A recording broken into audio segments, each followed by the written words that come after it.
Manila Broadcasting Company. Sa balita, komentaryo, isyu, serbisyo publiko. Aksyon Radio! Sa Bacolod, Aksyon Radio! Aksyon Radio!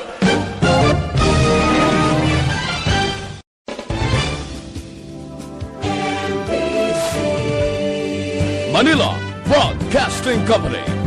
Sa balita, komentaryo, isyu, serbisyo publiko. Aksyon Radio! Sa Bacolod, Aksyon Radio! Aksyon Radio!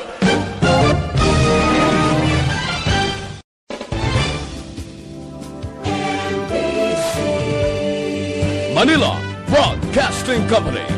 Sa balita, komentaryo, isyu,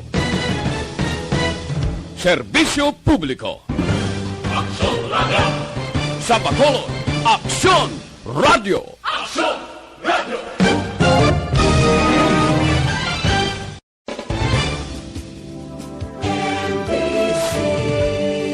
Manila Broadcasting Company. Sa balita, komentaryo, isyu, serbisyo publiko.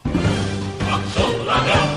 Sa Bacolod, Aksyon Radio! Aksyon Radio!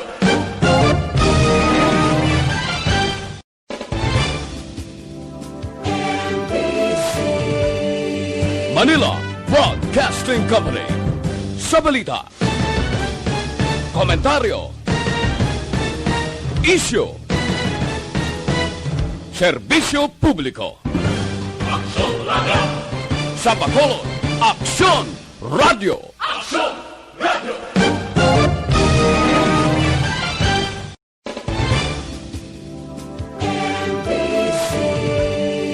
Manila Broadcasting Company. Sa balita, komentaryo. Gikan sa News Center sa Aksyon Radio. Aksyon Radio. Yari ang mga nagapangunang nga balita sa syudad sa Bacolod kag probensya sang Negros Occidental. Mga balita lokal, nasyonal sa Aksyon Balitang Bayan. Numero 1. Aksyon Balitang Bayan. Numero 1. Two-time kapisanan ng mga broadcasters. Golden Dev nominee for Best Provincial Newscast. Aksyon Balitang Bayan. Numero 1. Aksyon Balitang Bayan. Numero 1. Kagkaroon ang inyo News Team.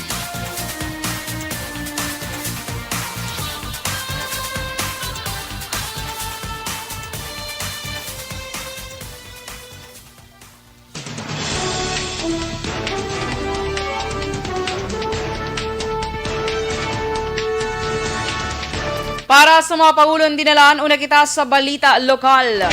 Bacolod magatukod sa COVA Council nga magatutok sa programa sa bakuna batok sa COVID-19.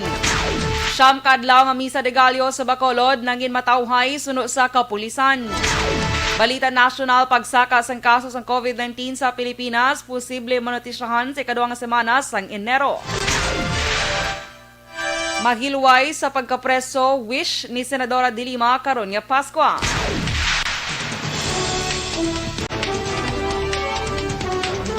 Mayong aga Bacolod, may nga Negros Occidental, kag bugos nga Western Visayas, welcome sa pagpangalagad sa Aksyon Balitang Bayan numero 1. Karong adlaw Biyernes, Desyembre 25, 2020. Sa ngalan ni Aksyon Boy Duran, ini naman sa Aksyon Dorel, Cabatu, detalye sa balita lokal pagkatapos gid lamang sini.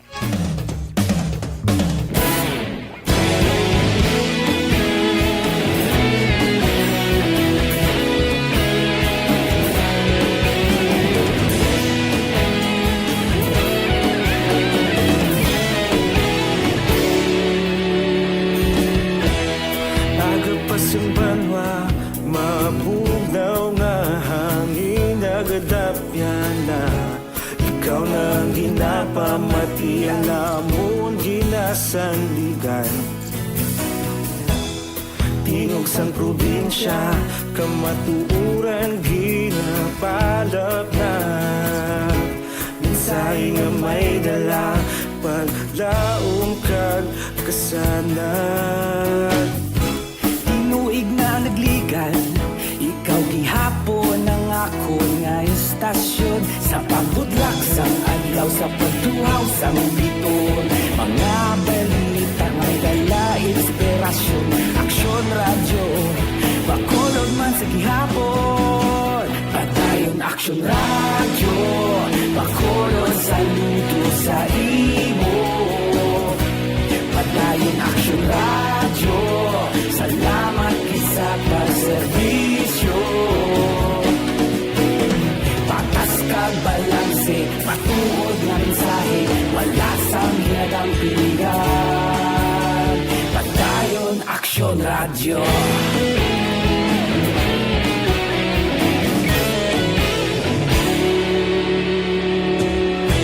Bacolod nun kag Negros sanon inyong nga pamatian. Istasyon nga nagapalaplag sang kamaturan. Mabakod nga prinsipyo, reporter handa sa serbisyo. Kahapon, karon kag sa gihapon, kita magapadayon. Tinuig na nagligan, ikaw gihapon ang ako nga istasyon. Sa pagbutlak sang adlaw, sa pagtuhaw sang biton, mga balita nga may dala inspirasyon. Aksyon radyo, bakolod man sa gihapon. Padayon Aksyon radyo, bakolod saludo sa imo. Padayon Aksyon radyo, salamat sa pagserbisyo. Patas kag balanse, matuod na mensahe, wala sang ginadampiligan. Padayon Aksyon radyo. Una sa balita, una sa aksyon, sa Bacolod Aksyon Radio. Una sa balita, una sa aksyon, sa Bacolod Aksyon Radio. Kita ulog na na'y sinsan ang mga kalintangan. Responsable at pagbalita, pagdayon na ipalaknan. Malasig pero sigurado, aksyon na may dala pagpalanggan.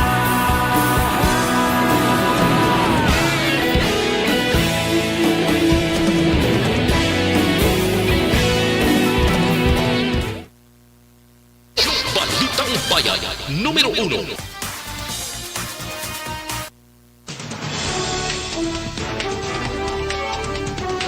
Last size, Jazz Aksyon Radio, Philippine Standard Time. Pabalik sa Aksyon Balitang Bayan, Numero 1, detalye sa balita lokal.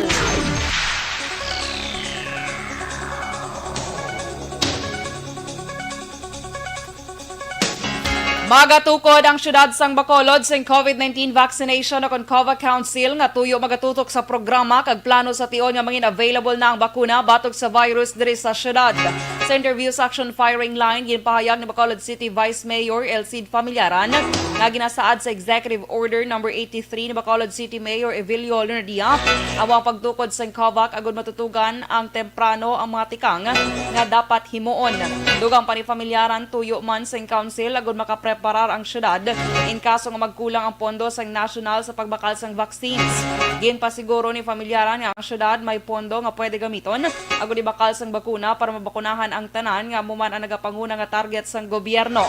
Samtang ginpanumdum sang Vice Alcalde sa publiko, subong nga holiday season nga hindi magkumpiyansa matapos nga base sa report sa Department of Health, may pagsaka na sa kaso sa December 14 tubtob 21. Nagalaom si Familiaran nga hindi matabo sa Bacolod ang ginakabalakan nga pagsaka sang kaso sang virus. Man ang COVID na vaccine council ni pukot ni Mayor bati nga plano kag mag-implementar sa programa kung aktibidad in relation sa program sa DOA sa vaccine or in relation sa vaccination program sa aton DOA. Kabahin sang payag ni Bacolod City Vice Mayor Elcid Familiaran.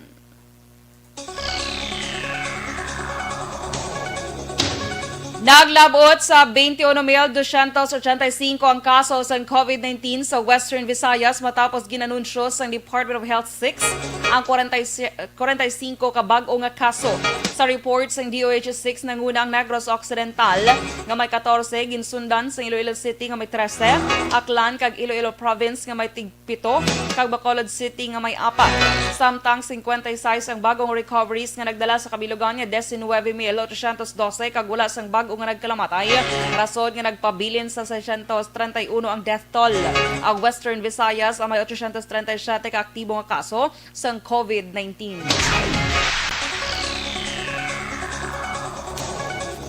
Nangin, generally peaceful naman ang siyam kadlaw nga misa de Gallo sa mga simbahan sa syudad sang Bacolod. Ini ang nangin assessment sa Bacolod City Police Office matapos nagtakop na kahapon ng simbang gabi Huwebes nga adlaw. Suro kay BCPO spokesman Lieutenant Colonel Ariel Pico, wala sang may na-record nga mayor nga insidente ang BCPO samtang ginapatigan ang simbang gabi. Nagalaom si Pico nga magpabili ng katawhay sa masimbahan sa syudad tubtob sa pagsugalaw sang bag-ong tuig. Samtang nagpalambot man si Pico sang malipay nga Pasko sa Mabacolod noon kag nagapangabay sa tanan nga hindi pagkalimtan ang mga ginapatuman nga health protocol.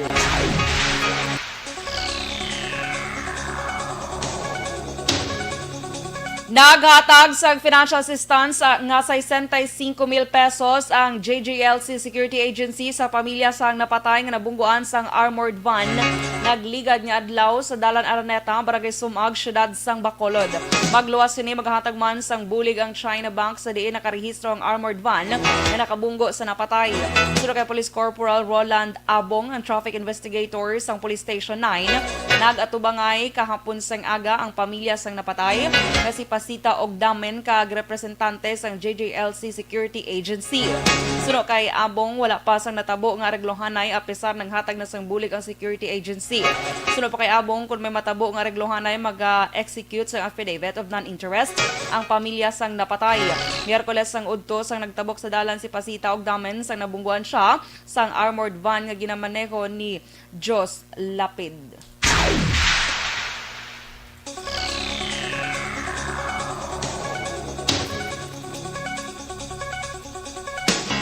Wala pa sang klaro nga identity ang salakyan nga nakabunggo sa tricycle sa Martes sang gabi sa Banga Mount Carmel Circumferential Road, Barangay Alikis, syudad sang Bacolod. Sunod kay Police Staff Sergeant Jessar Nepokpan, traffic investigator sang Police Station 9, lantaw niya ang Banga Sigasco, Barangay Pahanukoy, Handumanan, kag kabog kung may CCTV nga posible nakabulig sa pagkilala sang salakyan. Sunod kay Nepokpan ang nakuha nga video sa isa ka concerned citizen sa Ford Ranger, wala nagsanto sa debris nga na-recover sa eksena sa aksidente. Sudo kay ni Pokpan kung may damage gid man ang Ford Ranger inibangod sa aksidente nga natabo sa area sang Police Station 2 nagligad nga bulan. Magluwas sini nakuha lang video hindi sa lugar nga na-aksidente kundi ang pagsunod sang concerned citizen sa iya pagpati nga amo ini nga salakyan ang nakabunggo sa tricycle.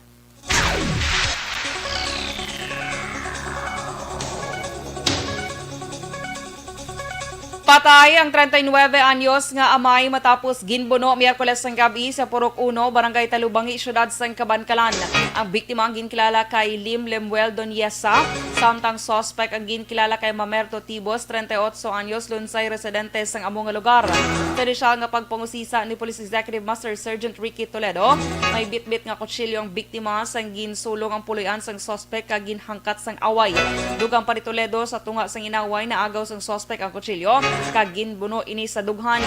Giningagaw pa nga madala sa Dr. Gomercindo Garcia Memorial Hospital apang ini ang gindeklarar nga dead on arrival. Preso sa custodial facility sang Kabankalan City Police Station si Tibos matapos voluntaryo nga nagsungka sa kapulisan.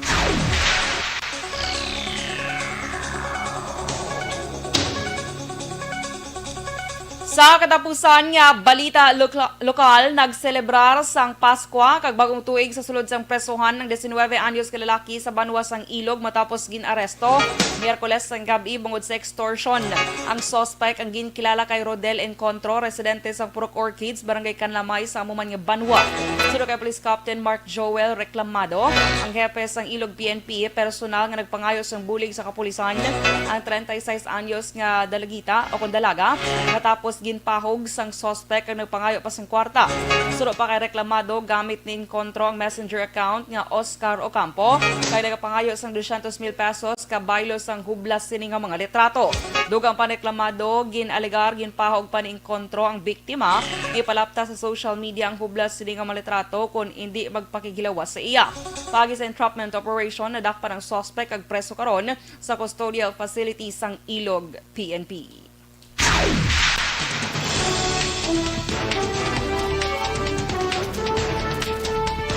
Las 6:17 Aksyon Radio Philippine Standard Time. Kag sa ato naman, mga ka-aksyon nga nagpangita sa habon nga epektibo, garantisado kagulas ang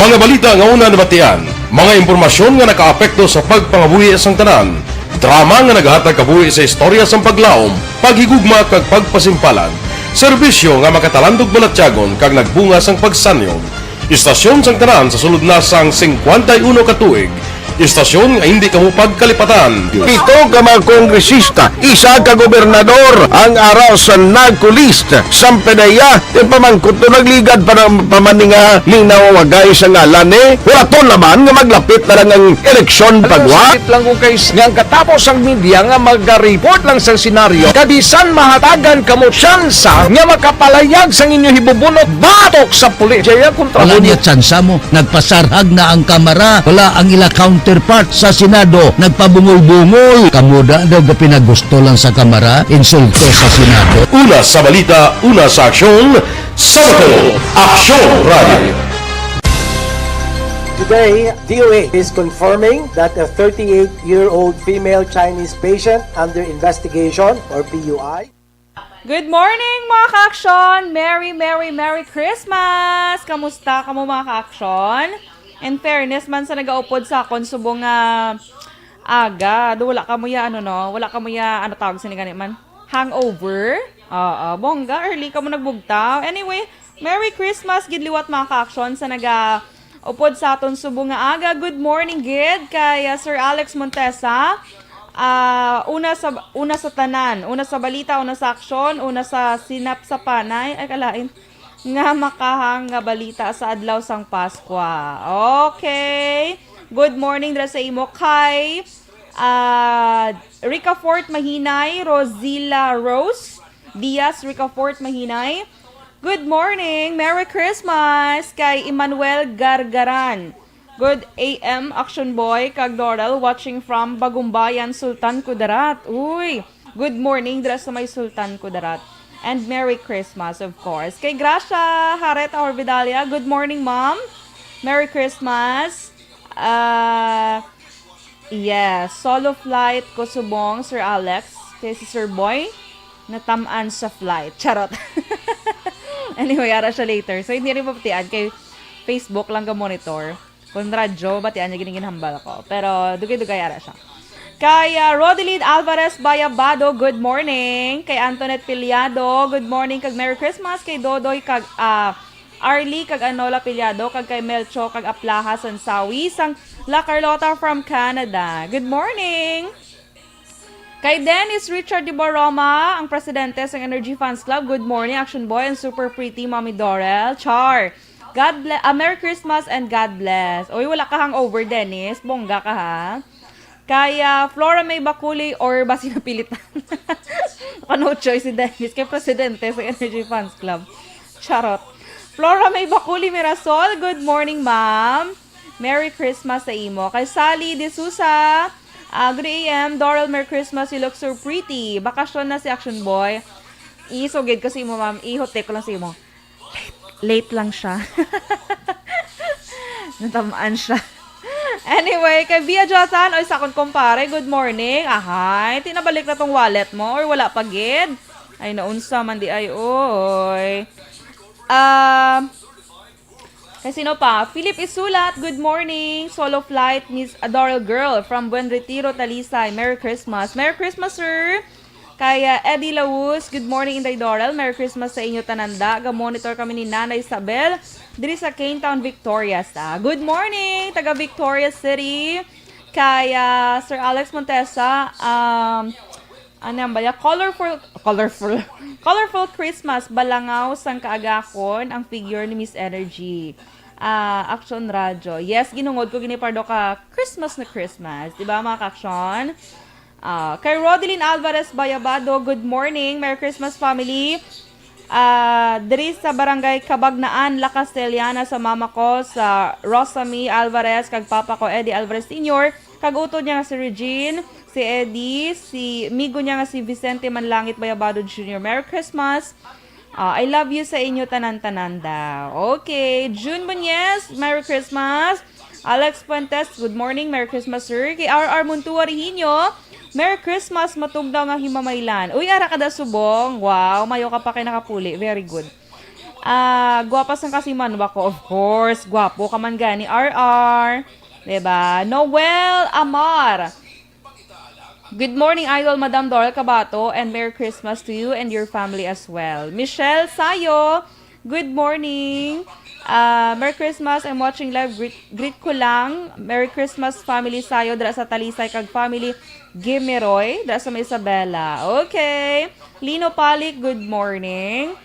Dara sa may Pandanon, DSB. Noel Amar, yes sir, Merry Christmas, Mangale. Kay Joel Trinidad, Madam Aksyon Charming Dorel, God bless always. Aksyon Radio Bacolod, Merry Christmas and advance Happy New Year everyone. Please just extend our regards to Madam Aksyon Cutie Pie Eden. Where si Action Boy? Nambal ko na gina. Yes. Zet Alunan, good morning. Merry Christmas. Ma'am Cory Vidaha, good morning. Dress sa may Kuwait. Merry Christmas man. Hambal ni Ardo, my coronation night. Ay, bongga. Judy Dunn, good morning ma'am. Vicente Similiano, Aksyon na Dorel, good morning. Merry Christmas sa bilog na katapos ng Aksyon Radio. Good morning man sa taga Moises Padilla, Similiano family, kag Encarnacion family, kag Montaño family. Zet Alunan, Ryan Desenan. Sige, later naman mga ka-aksyon, standby for Balita National.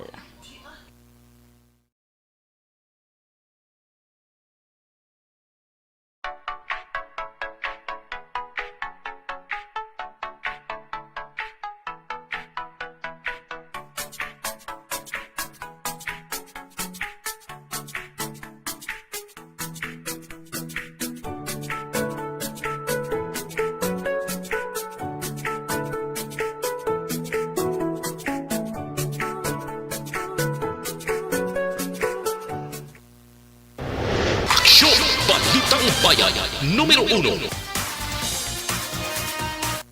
Kag sa aton mga ka-aksyon, nakihibalo ka mo blang nga sa sininga panahon man importante aton ikayong lawas. Sagod malikaw mo. Tinatawag nilang new normal ang mga aksyong nakasentro sa pagpapahalaga sa kalusugan. Ginagawa natin ang new normal behaviors na ito ngayon upang makaiwas sa COVID-19. Pero kung tutuusin, marami sa mga hakbang na ito ay mga kaugalian na ating natutunan at dapat ginagawa noon pa man. Makakatulong ang mga ito sa pag-iwas sa anumang sakit. Tulad ng Last 6:25 Aksyon Radio, Philippine Standard Time. Pabalik sa Aksyon Balitang Bayan, Numero 1, detalye sa Balita National.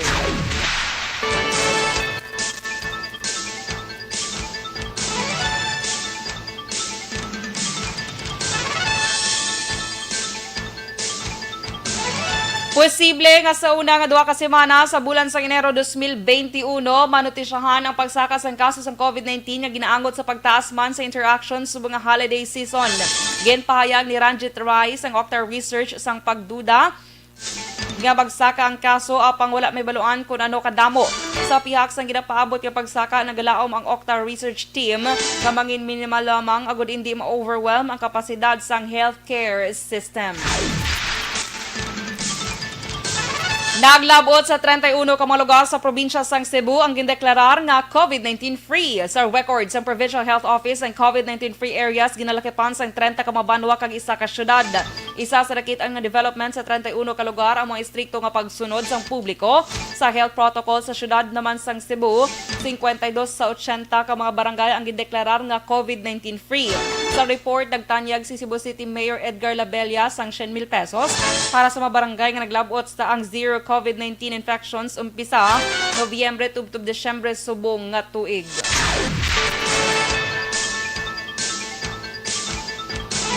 Ginpahayag ni Senadora Leila de Lima nga wish niya subong nga Pasko amo nga mahilway sa pagkapreso kag makitaan nga tapos ng kaso sang pagpamatay sa pungsod.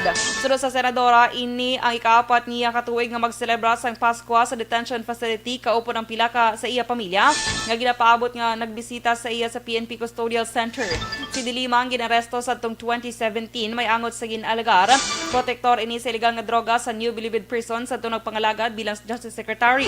Ang alegasyon nga makapila ka beses naman niya nga ginapanginwala.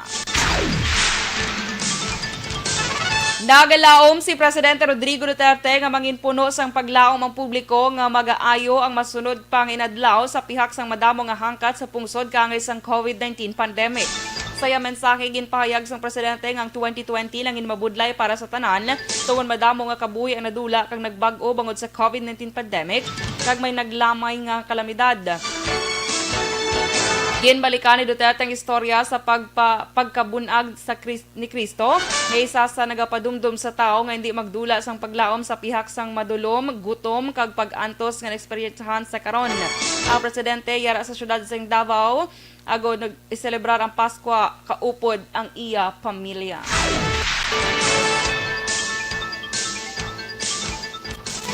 Gin-insister ni PNP Chief General Debod Sinas nga iya na natapos ang reforma sa organisasyon sang pulis. Ginhimo ni Sinas ang pahayag kasunod sang hangkat ni Anay Speaker Pantaleon Alvarez ngay paidalom sa reforma ang PNP o kon mag-resign sa iya pwesto. Suno kay Sinas, ginarespeto siya opinyon ni Alvarez apang nanindugan nga mayara siya sa reforma ginpatigayon. Dugang pa ni Sinas, wala sini ginatolerar ang sinuman niya pulis kag ginpaidalom sa pagdisiplina.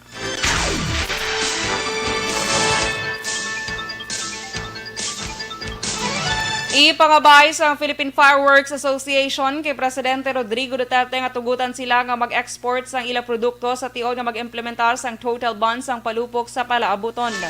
Suno kay PFA President Jovinson Ong, sadtong anay nangin bisita niyang presidente sa ilang organisasyon sa negosyo kag ini amo ang nagsuwestyon nga kung pwede nila i-export ang palupok. Palayag pa ni Ong ang industriya may problema sa pagdabot sa economies of scale matapos ng exportation. Kinahanglan sang dugang nga pagbakal sa materyales nga gamiton para sa produksyon.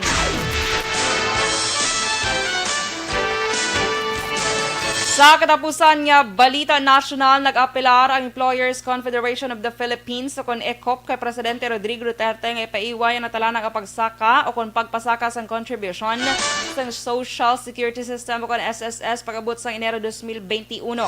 Suno kay ECOP President Sergio Ortiz Luz Jr., ang pagpaiway sang dugang nga balayran sa SSS contributions makabulig na sa mga empleyado kag hindi lamang sa mga employers. Una ang ginanunsyo sang SSS nga may 1% o kon maghimo nga 13% sang suweldo ang balayran sa contribution umpisa sa masunod nga tuig.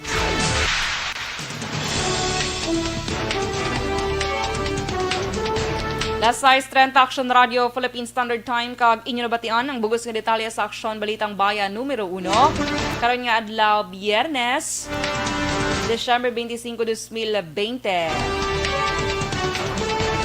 Sa mga nag-aupod sa atin sa Facebook Live, later na lang mga ka-aksyon ninyo greetings sa Aksyon Balita Morning Edition. Merry Christmas everyone mga ka-aksyon. Stay safe, gid kita always.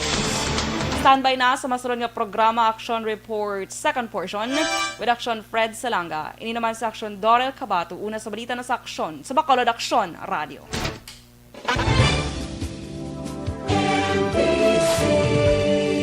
Manila Broadcasting Company. Sa balita, komentaryo, isyu, serbisyo publiko. Aksyon Radio! Sa Bacolod, Aksyon Radio! Aksyon Radio!